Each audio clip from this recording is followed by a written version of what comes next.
नमस्कार, जय हिंद।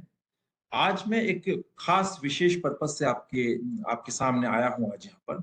दरअसल मैं देख रहा हूँ कि पिछले कुछ दिनों से कुछ ऐसे एनालिस्ट या तो जिन्हें पूरा अंतर्राष्ट्रीय संबंधों का और युद्ध नीति, रणनीति इत्यादि का ज्ञान नहीं है, या फिर जो हमारे शत्रु राष्ट्रों के लिए काम कर रहे हैं। ये लोग ऐसी भ्रामक बातें फैला रहे हैं जिसके कारण हमारे राष्ट्रीय सुरक्षा हितों को बड़ा नुकसान पहुंच रहा है। उनमें तीन मुख्य भ्रामक बातें ये हैं कि एक तो ये कि भारत के जनरल्स और भारत के आर्मी चीफ्स अगर पीओके पर अटैक करने की बात करते हैं तो उससे भारत एक बहुत ही एक एम्बैरेसिंग स्थिति में आ जाता है और भारत बहुत ही कमजोर साबित होता है इससे। I mean ideally to say that they say that it makes India very vulnerable. दूसरी बात वो ये झूठ फैला रहे हैं कि चीन ने भारत की 1000 से 2000 स्क्वायर मील की जमीन हथिया ली है। और तीसरी बात ये कि भारत की फौज प्रधानमंत्री मोदी के सत्ता में आने के बाद बहुत ही पॉलिटिसाइज हो गई है। मैं इन तीनों बातों का सिरेवार खंडन करूंगा। हम शुरू करते हैं बेसिकली इस प्रश्न से कि युद्ध है क्या। देखिए, युद्ध जो है तीन स्तरों पर लड़ा जाता है। सबसे पहला ग्राउंड लेवल, जिसके अंदर की बैटल्स और टैक्टिक्स होती हैं, और बैटल्स और टैक्टिक्स के अंदर सेनाएं लड़ती हैं आपस में और उसके अंदर अलग अलग रणनीति बनाई जाती है से, और उन युद्धों को, छोटी छोटी बैटल्स को जीतना उनका उद्देश्य होता है। सेकंड लेवल होता है ऑपरेशनल लेवल या कैंपेन लेवल, जहां पर रणनीति बनाई जाती है और वहां पर जो है युद्ध के जो अल्टीमेट परिणाम है वो वहां तय होते हैं। बेसिकली इसमें मिलिट्री कमांडर सर के लोग होते हैं इससे जो डिसाइड करते हैं।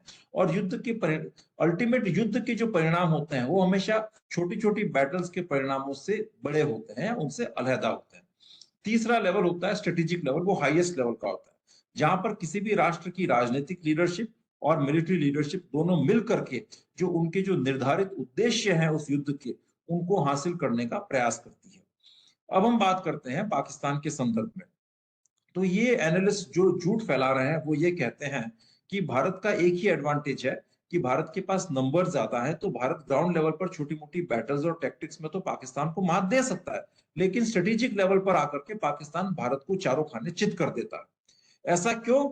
उनका ये मानना है कि पाकिस्तान के अंदर सारी डिसीजन मेकिंग आर्मी है, जो कि सेंट्रलाइज्ड एजेंसी है, वो करती है, चाहे वो युद्ध हो या विदेश नीति हो। और भारत से साथ जो संबंध है खास तौर से उन पर तो फौज का ही निर्णय सर्वोपरि होता है। माना, ठीक है बात। और फिर वो कहते हैं कि भारत के अंदर जो है निर्णय पॉलिटिकल और मिलिट्री लीडरशिप में बहुत विचार विमर्श के बाद होता है, जिसके कारण फोर्सेस के मूवमेंट में, निर्णयों में, डिप्लॉयमेंट में और भी कई सारी चीजों के अंदर बहुत देर हो जाती है और त्वरित गति से निर्णय और फोर्सेस का मूवमेंट, डिप्लॉयमेंट नहीं हो पाता है और पाकिस्तान इन चीजों में भारत से आगे चला जाता है। मेरा एक सीधा सा प्रश्न है कि अगर आप पिछले 50-60 साल का, 70 साल का इतिहास देखें तो किसने किसको हराया है? 1947 के अंदर भारत ने पाकिस्तान की फौजों को खदेड़ करके भगाया कश्मीर के अंदर से। और वो, हम चाहते तो उस वक्त उनको, अभी जो पीओके है वहां से भी उनको भगा सकते थे, लेकिन वो हमारी उस वक्त की राजनीतिक नेतृत्व का निर्णय था कि वो कुछ ज्यादा ही सीधे सज्जन लोग थे जो कि यूएन में लेके गए, और वो उनकी भूल रही, चूक रही। अदरवाइज ये फैसला उसी वक्त हो जाता कि कश्मीर से उनको पूरी तरह से बाहर कर दिया जाता। और जो कुछ देर हुई वो भी इसलिए हुई क्योंकि हमारी उस वक्त की जो पॉलिटिकल लीडरशिप थी वो कश्मीर का एक्सेशन, जो कि महाराजा हरि सिंह चाहते थे, उसको फैसिलिटेट नहीं कर रही थी, बिकॉज वो एक खास पॉलिटिकल लीडर जो कि शेख अब्दुल्ला थे, उनको लाना चाहती थी, and Maharaja Hari Singh was not in his favour. तो वो उस एक्सेशन को डिले करते रहे, जिसके कारण पाकिस्तान को मौका मिला कश्मीर में अटैक करने का और एक छोटा सा पार्ट ले लेने का। उसके बाद आप देखें, हमने फिर इनको 1965 में हराया, 1971 में हराया, हमने हाजी पीर जीता, 1971 के अंदर हमने बांग्लादेश तोड़ दिया। और उसके बाद अगर आप देखें तो उनके 90,000 सैनिकों ने हमारे सामने सरेंडर किया। और फिर ऑपरेशन मेघदूत के अंदर हमने सियाचिन पर कब्जा किया। तो कब ऐसा मौका हुआ जब पाकिस्तान को हमने नहीं हराया? कारगिल के युद्ध के अंदर, जो कि उनकी सबसे तैयारी वाला और सबसे प्लान्ड उनका युद्ध था, उसके अंदर भी कारगिल को बहुत ही चारों खाने चित करके, उन्हें पटखनी देके भारत ने उन पहाड़ियों से, उन पीक से उनको बाहर किया। पाकिस्तान की एक ही एक्सपर्टीज थी पिछले 30 सालों के अंदर, वो थी प्रॉक्सी वॉर और टेररिस्ट वॉर चलाने की। उसके अंदर भी भारत ने उनको फिनिश कर दिया। 2019 के अंदर पाकिस्तान के 30 साल के प्रॉक्सी वॉर के बाद हमने आर्टिकल 370 हटा दिया कश्मीर से, और टेररिज्म का पूरा इकोसिस्टम जो है उसको नष्ट कर दिया। अब बताइए, ये जीत किसकी है, पाकिस्तान की है या भारत की? सर्टेनली भारत की जीत है। आज पूरा विश्व पाकिस्तान को एक टेररिस्ट स्टेट के कह करके पुकारता है। तो डेफिनेटली ये हम कह सकते हैं कि इंफॉर्मेशन और प्रोपेगेंडा वॉर के अंदर भी ये भारत की ही जीत है।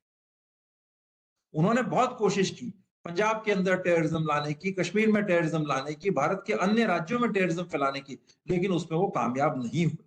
और आज वही टेररिस्ट ग्रुप पाकिस्तान के अंदर तबाही मचाए हुए हैं। आप देख सकते हैं टीटीपी ने उनका क्या हाल किया है। तालिबान रोज पाकिस्तान से लड़ रहा है और बहुत जल्द ही वो दिन भी आएगा जब लश्कर ए तैयबा और जैश जैसे ऑर्गेनाइजेशन पाकिस्तान के अंदर तबाही मचाएंगे और उनके न्यूक्लियर असले के ऊपर कब्जे करने की फिराक में होंगे। और यही पाकिस्तानी आर्मी आप देखिएगा भारत से मदद मांगेगी कि आप हमें बचाइए इन टेररिस्ट एक्टर्स से। और जैश तो ये कर भी चुका है। परवेज मुशर्रफ पर जो हमला हुआ था उसके अंदर जैश ए मोहम्मद इन्वॉल्व था। कुछ लोग ये इस तरह के जो एनालिस्ट है वो ये बकवास करते हैं कि भारत जो है प्रॉक्सी वॉर के अंदर पाकिस्तान से हार गया है बिकॉज प्रॉक्सी वॉर संचालित होता है पाक ऑक्युपाइड कश्मीर से और हम वहां पर हमने कुछ नहीं किया, किसी भी टेरर कैंप को नष्ट नहीं किया। आई थिंक ऐसे लोगों को प्रॉक्सी वॉर की अंडरस्टैंडिंग ही नहीं है। देखिए प्रॉक्सी वॉर का एक धड़ा, एक पिलर पाक ऑक्युपाइड कश्मीर में था जहां से टेररिस्ट ग्रुप संचालित होते हैं। लेकिन ये जो प्रॉक्सी वॉर है, जो टेररिज्म है, इसका जो इकोसिस्टम है उसका एक बहुत बड़ा पार्ट भारतीय कश्मीर के अंदर है। उसको हम टेररिस्ट इकोसिस्टम कहते हैं, जिसमें Jamaat Islami, separatist media, separatist leaders, mainstream politicians, Islamist charities, NGO वो सब शामिल होते हैं। और उन सब के ऊपर भारत ने बहुत जबरदस्त नकेल कसी है 2019 के बाद। पिछले 70 साल में पाकिस्तान के अंदर तो आर्मी ही डिसाइड कर रही थी और भारत में जो है पॉलिटिकल लीडरशिप और मिलिट्री डिसाइड करके करते। लेकिन तब भी पाकिस्तान हारा क्यों? तब भी पाकिस्तान हार गया, आप देख सकते हैं। और उस वक्त की तो भारतीय लीडरशिप थी, वो शायद सिक्योरिटी इश्यूज पर इतनी अलर्ट और सेंसिटिव भी नहीं थी जितनी की आज है। तो अगर ऐसी कोई स्थिति बनती है युद्ध की, उसमें पाकिस्तान की क्या हालत होगी आप सोच सकते हैं। उनकी इकोनॉमी बहुत गर्त में जा चुकी है। आज वो चीन और अमेरिका के बीच में पिस गए हैं, सैंडविच बन के रह गए हैं। भारत एक ऐसा मजबूत राष्ट्र है जिसको पूरी दुनिया पसंद करती है, जिसको अमेरिका को भी भारत से काम है, रशियंस को भी हमारी जरूरत है। इसलिए अगर आज भारत कुछ करेगा पीओके के अंदर तो उससे कोई एक्सटर्नल प्रेशर इतना फेस नहीं करना पड़ेगा। और चाइना भी I doubt, because China openly कभी भी अपने आप को पाकिस्तान जैसे टेररिस्ट स्टेट के साथ ओपनली एसोसिएट नहीं करना चाहेगा। अगर भारत कोई ऐसी कार्रवाई करता है कि पाक ऑक्युपाइड कश्मीर में जो टेररिस्ट ग्रुप्स हैं उनके खिलाफ कार्रवाई करता है, कोई स्पेशल ऑपरेशन रन करता है, तो वो भारत का एक अंदरूनी मामला होगा, उसमें चाइना हस्तक्षेप नहीं करेगा। बिकॉज चाइना खुद जो है टेररिज्म की प्रॉब्लम से परेशान है। और वहां पर जो पीओके के अंदर सीपेक का मसला है वो एक गंभीर मुद्दा है जिसको लेकर के एक अलग से चर्चा की जानी चाहिए। बट डेफिनेटली अगर पीओके भारत के पास आ जाता है तो चाइना के लिए किसी भी हाल में भारत के साथ डील करना और भारतीय कश्मीर के अंदर जो है सीपेक का प्रोजेक्ट चलाना ज्यादा बेहतर है, ज्यादा मुनासिब है, बजाय इसके कि वो पाकिस्तान ऑक्युपाइड कश्मीर के अंदर सीपेक चलाए। बिकॉज भारत एक रिस्पॉन्सिबल कंट्री है। भारत जब पूरा कश्मीर भारत के नियंत्रण में होगा तो भारत किसी भी टेररिस्ट ऑर्गेनाइजेशन को वहां पर पनाह नहीं देगा, किसी भी रेडिकल एक्सट्रीमिस्ट ऑर्गेनाइजेशन को पनाह नहीं देगा। ऐसी स्थिति के अंदर डेवलपमेंट का कार्य ज्यादा सक्सेसफुल होगा, सीपेक भी ज्यादा सक्सेसफुल। मैं एक और बात कहना चाहता हूं। कुछ लोग कहते हैं कि भारतीय आर्मी का पॉलिटिसाइजेशन हो चुका है और उनकी कॉम्बैट कैपेबिलिटीज बहुत कम हो गई हैं। ये भी एक सरासर झूठ है। पिछले 30 साल के अंदर कश्मीर में रह करके भारतीय फौज ने आरआर बटालियंस रेस की और उन्हें और इस 30 साल के एक्सपीरियंस ने उन्हें एक बेस्ट काउंटर टेररिज्म फोर्स का भी एक एक्सपर्टीज प्रोवाइड कर दी।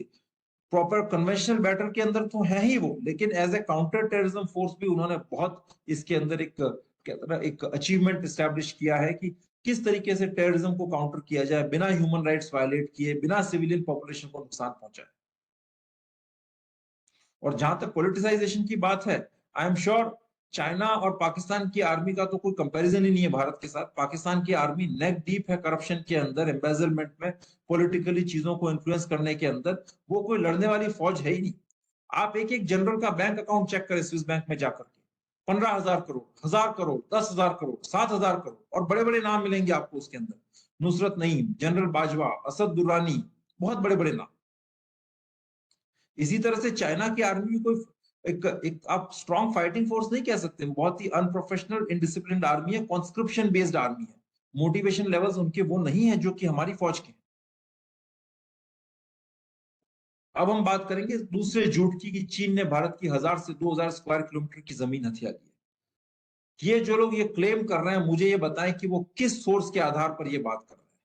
भारतीय फौज, भारतीय एजेंसियां ऐसा किस तरह का, किसी भी तरह का कोई डाटा बॉर्डर स्टेट का किसी प्राइवेट इंसान को नहीं बताती। और ये लोग जो एमेच्योर एनालिस्ट हैं, ये प्राइवेट लोग हैं और इनकी निष्ठा पर भी शक है भारत को और आप जैसे हम सभी लोगों को, क्योंकि ये विदेशी एजेंसियों के लिए भी काम कर सकते हैं। क्या ऐसे लोगों के साथ कोई इस तरह का डेटा शेयर करेगा?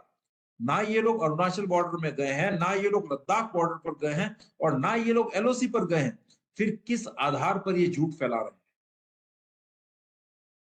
1960 के अंदर हमारी एक फॉरवर्ड पॉलिसी हुआ करती थी, हम फॉरवर्ड पोस्ट हमने एस्टेब्लिश कर दी और वहां पर दोनों आर्मीज चाइना और इंडिया अपनी टेरिटरी को डिमार्केट कर रहे थे।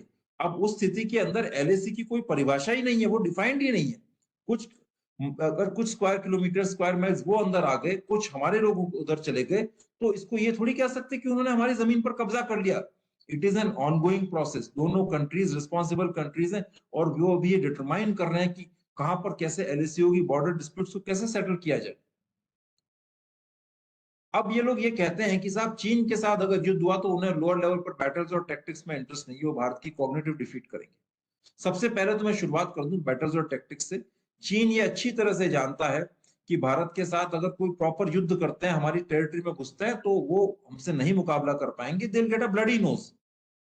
1962 की बात अलग थी, तब भारत के पास सप्लाईज एम्यूनिशन नहीं थे और वो भी कहीं ना कहीं हमारी पॉलिटिकल और मिलिट्री लीडरशिप की चूक थी।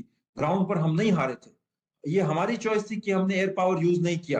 अगर हम एयर पावर यूज करते तो 1962 में भी परिणाम कुछ और होते। और अभी भारत की स्थिति बहुत मजबूत है और अगर वो यहाँ पर आएंगे तो हमारी सेनाएं इतनी स्टडी हैं, वो 24 घंटे उन लद्दाख की पहाड़ियों के अंदर माइनस टेम्परेचर में ड्यूटी देती है। डेफिनेटली वो चीन पर किसी भी हालत में भारी पड़ेंगी और चाइना को बहुत एम्बेरसिंग वे में बाहर निकलना पड़ेगा। ये बहुत बड़ी बेइज्जती होगी उनकी और उनके जो ग्लोबल पावर की जो एम्बिशंस हैं उस पर एक बहुत बड़ा डेंट लगेगा। इसलिए चीन कभी नहीं करेगा ऐसा। अब बात करिए कॉग्निटिव डिफीट की। देखिए कॉग्निटिव डिफीट की बात करते हैं तो मैं एक सिंपल सा एग्जांपल दूंगा। अभी गालवान में जो क्लैश हुआ उसमें 45 से 60 चीनी मारे गए। किसका एम्बेरसमेंट? चाइना का या भारत का? चाइना का एम्बेरसमेंट था। पूरी दुनिया, American sources, Russian sources, European sources ये कह रहे हैं कि उसमें 45 से 60 चीनी मारे गए। ये किसकी कॉग्निटिव डिफीट है? भारत की या चीन की? बेशक चीन की। पूरी दुनिया चीन को कोरोना वायरस के लिए जिम्मेदार मानती है। ये किसकी कॉग्निटिव डिफीट है? चीन की। और अगर चीन का भारत के साथ कोई टकराव होता है तो उसमें पूरा वेस्टर्न मीडिया और प्रोपेगेंडा मशीनरी चीन के खिलाफ काम करेगी। मीडिया और प्रोपेगेंडा मशीनरी ने कितना नुकसान पहुंचाया है या नुकसान पहुंचा सकती है, इसका ताजा उदाहरण हमने यूक्रेन और रशिया के युद्ध के केस में देखा है कि वेस्टर्न मीडिया ने किस तरीके से रशिया के खिलाफ नुकसान पहुंचाया और उसकी सारी जो ग्राउंड लेवल पर जो एडवांटेजेस है उनको ऑफसेट कर दिया। उसी तरीके से भारत के साथ अगर कोई टकराव होता है, कोई ट्विन फ्रंट वॉर होता है, तो वेस्टर्न मीडिया पूरा चीन के खिलाफ खड़ा होगा और चीन भी ये बात जानता है। तो चीन अपनी एनर्जी को, अपने रिसोर्सेस को भारत के साथ लड़ने के अंदर जाया नहीं करेगा। अब बात रही फिगर पाकिस्तान की, तो पाकिस्तान को वाकई में इस बारे में अब गंभीरता से सोचना चाहिए कि उसके एग्जिस्टेंस के दिन कितने दिन और बचे हैं। पीओके पर भारत कब्जा करने की स्थिति में है और शायद अगले कुछ सालों के अंदर हम देखें कि भारत पीओके को ऑक्यूपाई कर भी लेगा। पीओके भारत में आ जाएगा, ये हमारी टेरिटरी और हम बड़े प्यार से इसे अपने भारत में लेकर के आ जाएंगे। पाकिस्तान शायद डिफेंड करने की भी पोजीशन में ना हो। पाकिस्तान के और दूसरे स्टेट्स में आप जाके देखें तो अंदरूनी हालात बड़े खराब हो रहे हैं। सिंध में, बलूचिस्तान में। पाकिस्तान को उनकी फिक्र करनी चाहिए और ऐसे जो एनालिस्ट हैं, जो पेड एजेंट्स हैं, उनको भारत को डराने के बजाय, भारत को चेतावनी देने के बजाय उनके जो मालिक हैं, जहां से उनको पैसा आ रहा है, जहां से उनको सपोर्ट मिल रहा है, उनकी फिक्र करनी चाहिए, उनके लिए फिक्रमंद होना चाहिए। Thank you very much. नमस्कार और जय हिंद।